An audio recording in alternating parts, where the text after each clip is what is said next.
All right, vocabulary number 20. I'll make this short because you know all the things. Make sure you capitalize, use correct punctuation.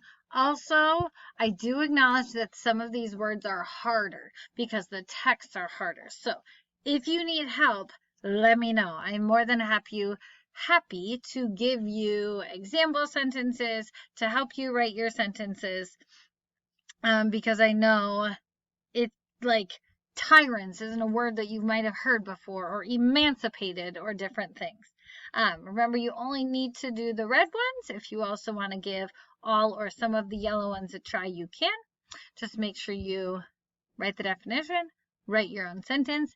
Again, capitalize, punctuation. Make sure you're writing it sort of in good school writing, not like how you write a text to your friend.